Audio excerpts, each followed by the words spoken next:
Hello mga kasay for today's video. Ngayong hapon pala is nandito ako sa Gaisano Grand. I don't know, Gaisano Capital.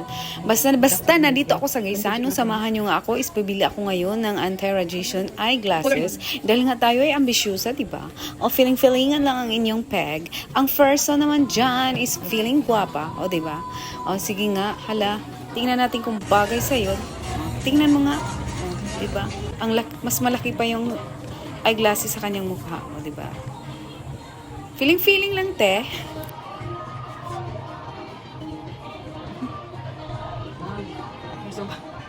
Hindi mo lang daw tinangga.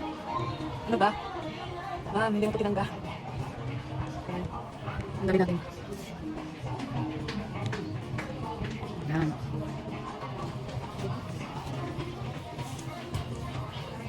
So, yun na nga. Thank you for watching. And that's it. Bye-bye. This is Joy.